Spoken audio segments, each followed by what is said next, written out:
and I appreciate your interest and your presence today. In the last 24 hours, the City of Fairfax was informed of its first presumptive positive case of the COVID-19 virus, also known as coronavirus. Today we have several officials who are going to be speaking to this issue, and I would like to begin by recognizing John Silcox from the Fairfax County Health Department.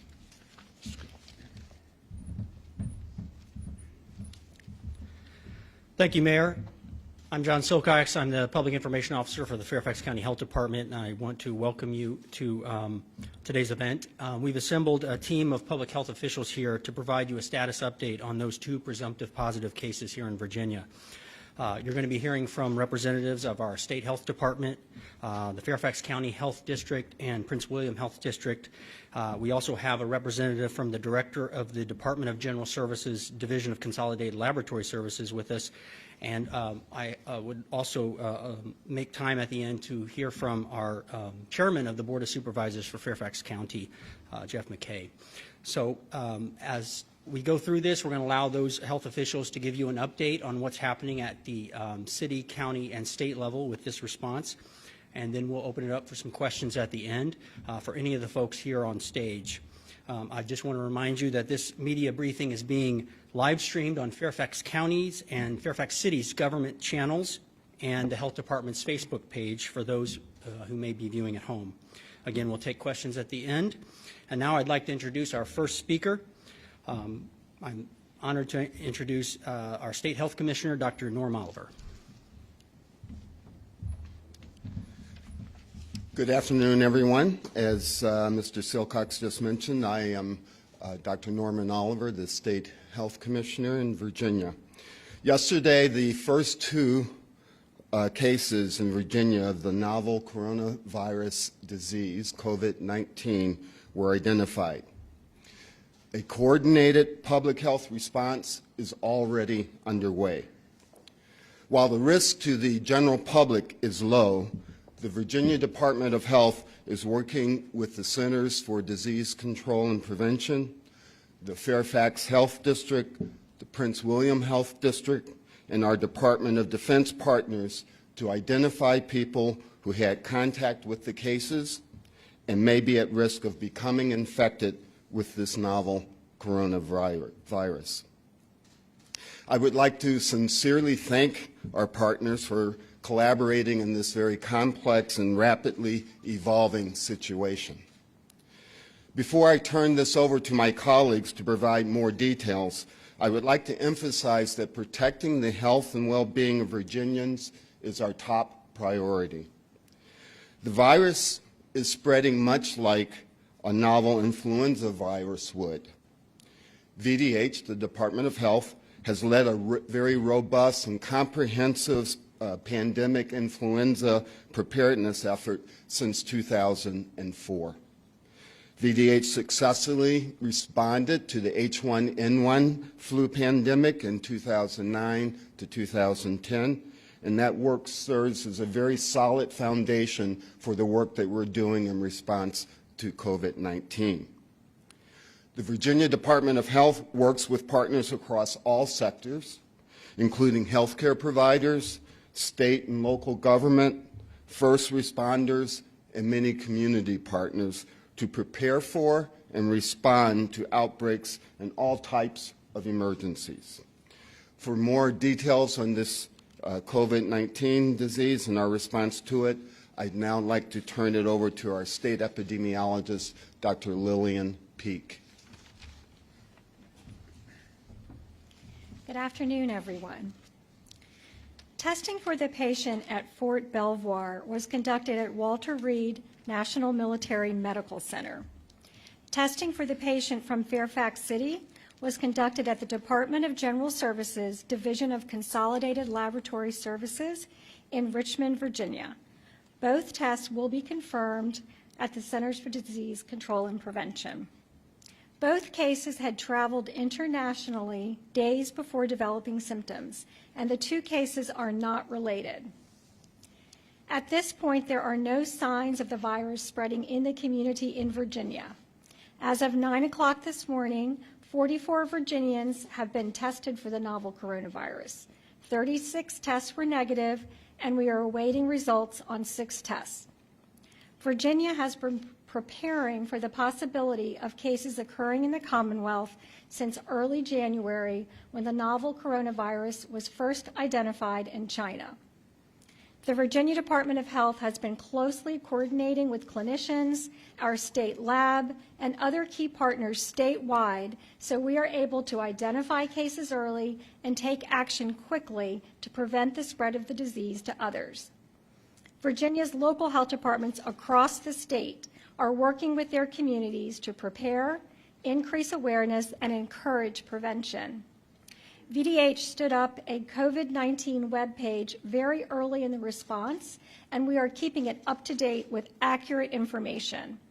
A call center is open for people who have questions about COVID-19. The number is 1-877-ASK-VDH3. If someone has respiratory symptoms like fever, cough, and difficulty breathing, and traveled to an area where the virus is spreading, or had contact with a confirmed case, please call your doctor to discuss your symptoms. Dr. Allison Ansher, the District Health Director for Prince William Health District, will now provide information about the case in that district. Good afternoon. I'm Dr. Ansher. I'm the Health Director for the Prince William Health District, which includes Prince William County, Manassas City, and Manassas Park.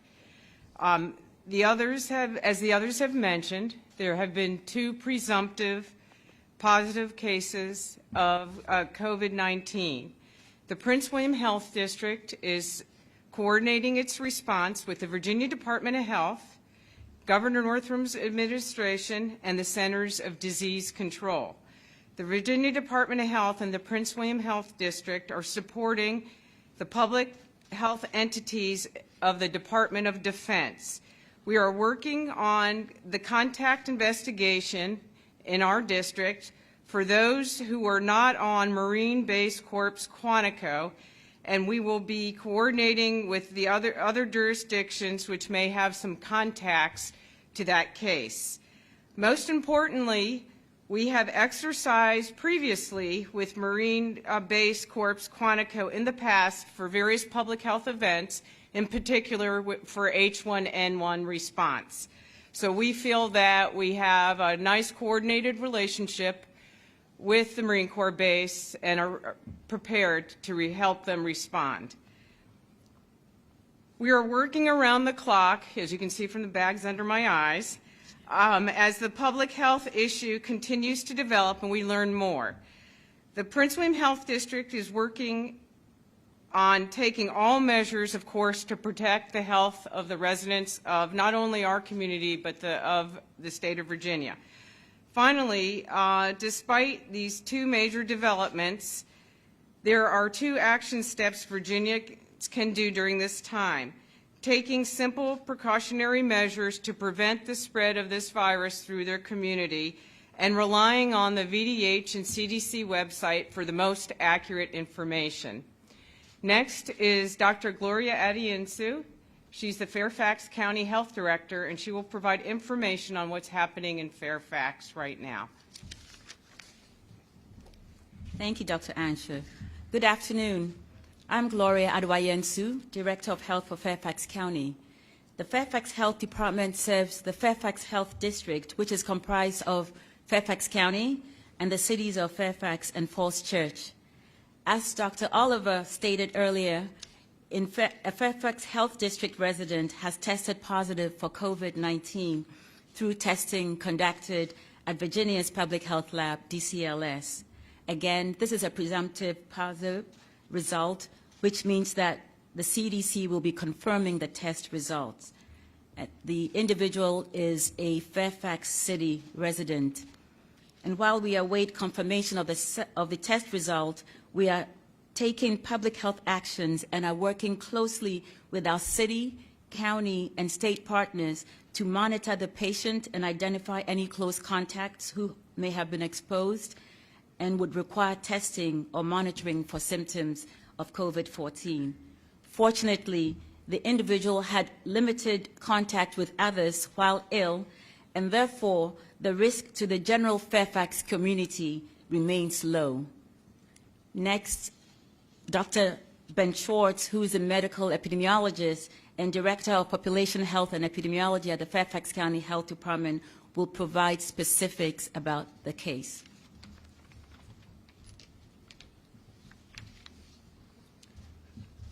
Good afternoon. I'm Dr. Benjamin Schwartz. I'm the Director of Epidemiology and Population Health at Fairfax County Health Department. The individual from Fairfax City who became ill is a traveler in their 80s who had traveled on a Nile River cruise similar to other positive COVID-19 patients that have been identified elsewhere in the United States. The patient developed symptoms of respiratory illness on February 28th and was hospitalized on March 5th with symptoms of fever, cough, fatigue, and shortness of breath. After test results for common respiratory pathogens like influenza were negative, specimens were collected and sent to the Virginia State Laboratory for testing, and the testing came back as a presumptive positive for the virus that causes COVID-19 on March 6th. The individual remains hospitalized and is in stable condition. As Dr. Adeoyensu stated, the Health Department is working with the Virginia Department of Health and Fairfax City to identify any close contacts of this resident who might have been exposed. If other people are found to have been exposed, we will provide guidance to those individuals and will monitor them closely for the development of symptoms. We are working diligently and taking all measures to protect the health and safety of our residents. Out of respect for the privacy of the patient and their household, this is the only information we will be able to share about the case. I would like the public to know that no additional precautions are recommended at this time beyond the simple daily measures that everyone should always take to prevent the spread of influenza and other respiratory illnesses, to stop the spread of germs. These precautions include washing your hands thoroughly with soap and water for 20 seconds, covering coughs and sneezes, staying away from others who are sick, and if you yourself are sick, staying home and away from other people until you are well. This is a rapidly evolving situation, and information is being shared as it is known on the CDC, Virginia Department of Health, and Fairfax County Health Department websites. Thank you. Next, we'll hear from the chairman of the Fairfax County Board of Supervisors, Jeff McKay. Thank you, Dr. Gloria, and good afternoon, everyone. And I want to also thank all of you for coming out to attend and to help us in messaging with the community. I also want to thank the mayor, the folks from the city council who are here, and acknowledge a few other folks in the audience who are here as well. Our superintendent of public schools, Dr. Brabrand, and the chairman of our Fairfax County Public School Board, Karen Corbett Sanders. Thank you all for being here as well. Just a few things I want to touch on. First, while this is obviously a very important evolving situation, I am imploring the public to come to Fairfax County as a trusted source of information, that there is a lot of misinformation out there, and frankly, we need to make sure people go to trusted sources to get information about this evolving situation. The second thing is that Fairfax County has in place plans for exactly this type of situation.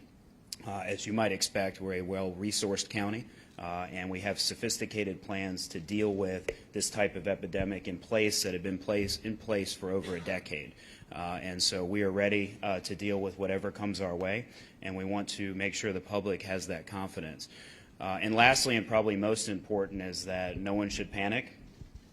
As has been stated before, if folks adhere to the basic daily guidelines that have been mentioned before, the good hygiene recommendations, That is the number one thing we need from the public at this point, to adhere to those things and to not panic as this situation evolves. We will constantly message out to the community updated information, and we hope that everyone in the community helps us by making sure that they are spreading the proper information and following the advice that has been given today. So thank you. Thank you, Chairman McKay. We're going to go ahead and open up to questions. Before we do, just a couple of quick reminders. As you heard from Dr. Schwartz, we are not providing any additional case details to ensure patient confidentiality, but we do have a number of experts, as you heard from here, who can speak to the actions that we're taking to respond to these cases and what we're asking our community to do. Also want to remind you that this full media briefing is continuing to be available on the Fairfax County Government channel and the City of Fairfax Government channel, as well as the Health Department's Facebook page. There are folks around with microphones, so if you have a question, if you could raise your hand and we'll take your question on the microphone so everyone can hear. And I also want to mention that we have another distinguished guest on the stage with us, Dr. Denise Toney, who is the Director of the Department of General Services, Division of Consolidated Laboratory Services that you heard from, that is doing the testing in Virginia. So if you have questions related to lab testing and those processes, she's also available to answer those questions. So with that, I'll take the first question. Hi, Rebecca Tan from the Washington Post. Question for anyone on stage who's able to answer, really. Did either of these two individuals interact with large groups of people between the time they were showing symptoms and the time that they were quarantined? Did they come into contact with school-age children or with the elderly?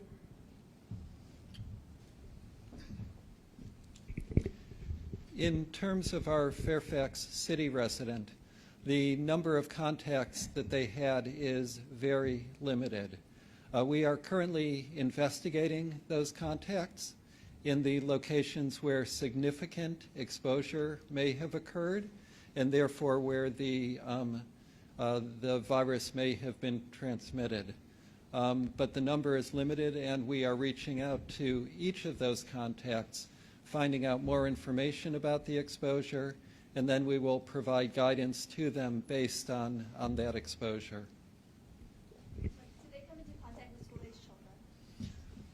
We are currently investigating whether there was any exposure. There was no exposure of school-age children in the community that we know of, and we are currently investigating the exposures that they may have had in the healthcare setting.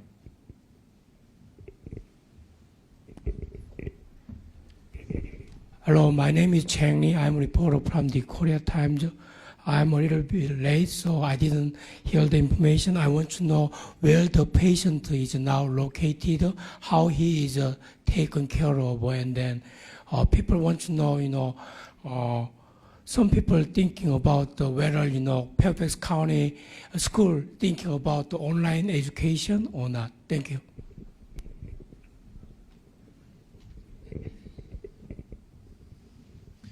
At this point, we are not releasing the name of the hospital where the patient is located because of his privacy and confidentiality.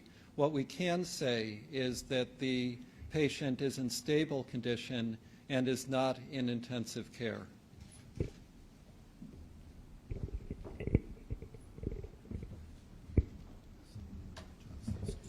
Next question back here. Hey, Jess Arnold with WUSA 9. I have two questions for you. First one here, you mentioned a Nile River cruise, similar to the other one we heard. This is not the same cruise, I just want to clarify. And also, have you been in contact with other people who were on that cruise? Do you know if anyone else from the area was also on that cruise? To our knowledge, it is a different boat than the one that several of the other cases had been on. We don't know a lot of details about this cruise or other potential ill people who had been on this particular boat at that time.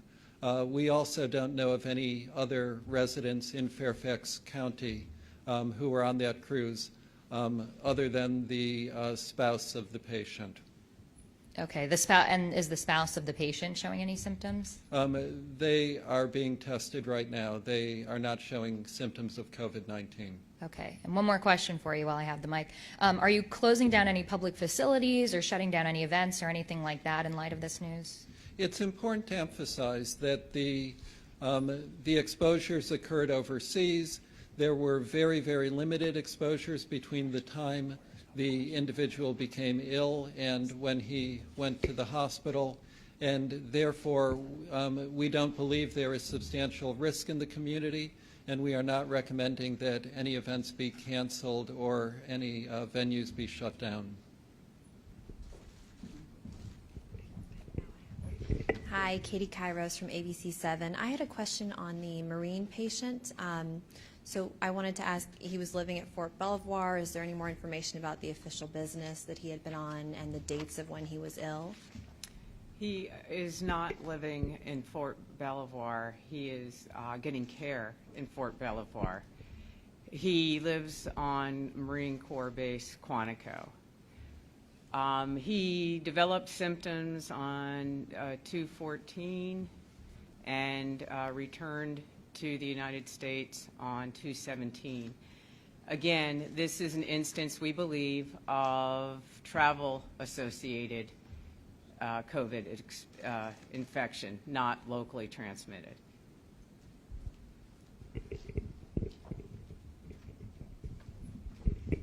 Again, on the Marine, did he return home to the base before receiving care in Fort Belvoir?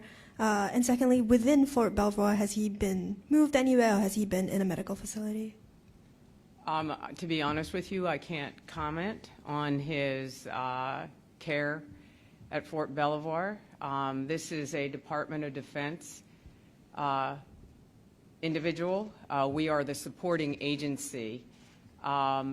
He did come home and did not report symptoms until he was home a couple days. Okay, so he returned to the U.S. on February 17th, and when was he hospitalized? He was hospitalized a couple days ago. Would you be able to provide the date, or?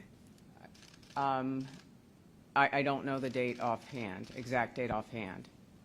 And just to make sure that I'm completely clear on this, any interaction with the elderly or with school-age children? We're working on the contact investigation. We had to, the Department of Defense interviewed the individual last evening and has begun to provide us information on contacts. And as you may not be aware, as you start interviewing contacts, sometimes you find out information about other contacts.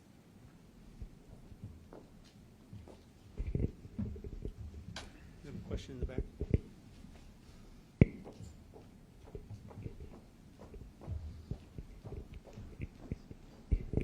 Valerie Bonk, WTOP News. I have two questions. One is information for travelers coming in to airports. Is there something that they should do? Should they self-quarantine if they're coming back from Italy or a cruise of some sort?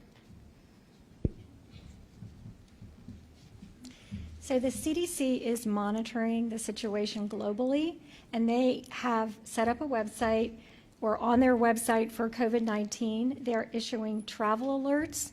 And so you can go to their website to get specific information.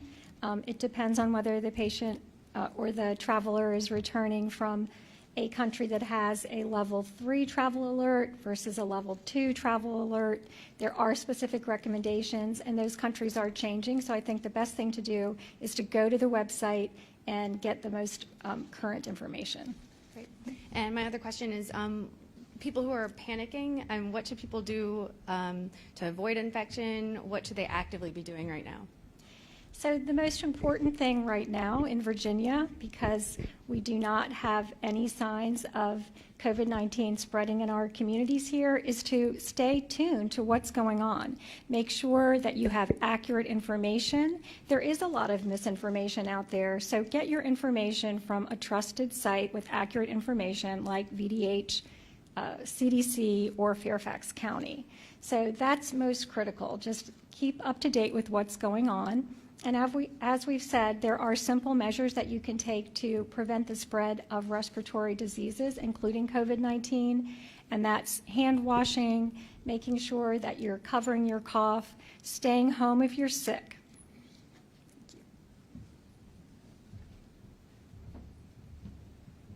We'll entertain a couple more questions. So I have one here. Changing again from the Korea Times. Actually, my second question was not answered. You know, a lot of kids now attending, you know, public school. As I remember, around 200,000 kids, you know, attending, and then their parents are very much worrying about what happened last weekend. You know, the Marine soldier, and then this, you know, the person from the Nice travel. So this morning I talked with some parents. They told me about maybe Fairfax County School, you know, might be thinking about the online education, because now that's what's happening in Korea. Now parents, they do not want to send their kids to the schools. And then I have a question directly, you know, Chairman Jeff McKay, you know, how are you going to respond to this? What's happening right now? Thank you. Yeah, so good question, and as I mentioned before, our Superintendent of Public Schools is here. I think at this point in time, the message is very consistent with what we've already heard, which is if your child is having any symptoms or is ill, don't send them to school. The basic things, the basic guidelines, hand washing, those things are good advice, particularly for young people that we say all the time. But at this point in time, there's no reason for the schools to close schools, and if there is eventually that possibility, then that will be something that will be decided by the Fairfax County Public Schools Superintendent, and it'll be based on information that they receive that concerns them enough to do that. But at this point in time, there's absolutely no reason to do that. I will also say that the schools are very closely monitoring the situation, and I would encourage all parents, and as a parent myself, I've made sure that I've done this, encourage all parents to sign up for communications from FCPS directly. They've been messaging out critical information to the community the last several days. Folks should sign up to get their emails, to get the information that comes out from FCPS, because they're constantly communicating with the community on that.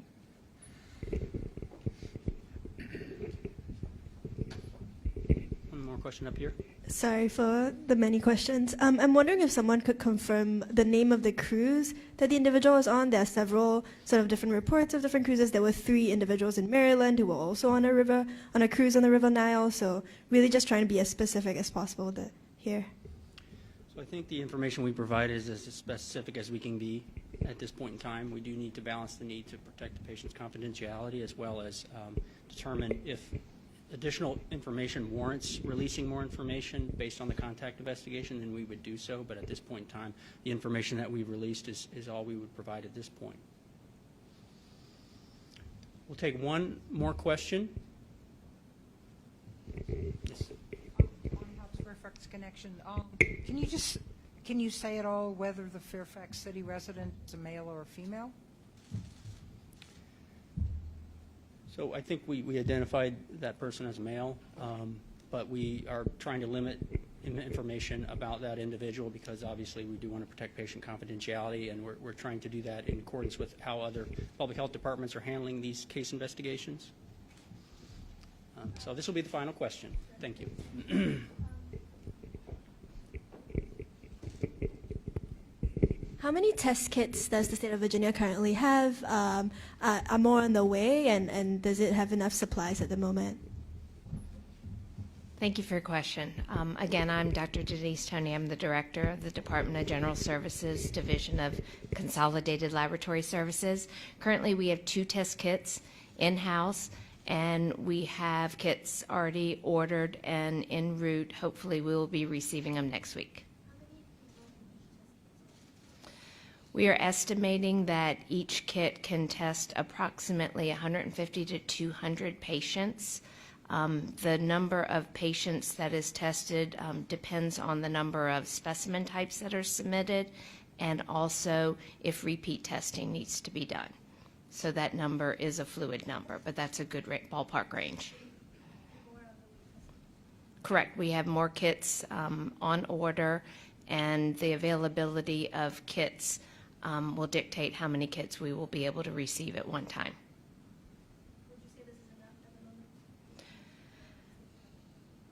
Currently, we have adequate capacity to test all the specimens or all the patients that we are currently receiving. So we do have the capacity to handle the volume now. We have been working closely with the Virginia Department of Health as well as our university hospitals and private commercial laboratories to discuss their testing capacity, and we anticipate that the access to testing will continue to increase each day so that Virginia will have capacity to test whoever needs to be tested.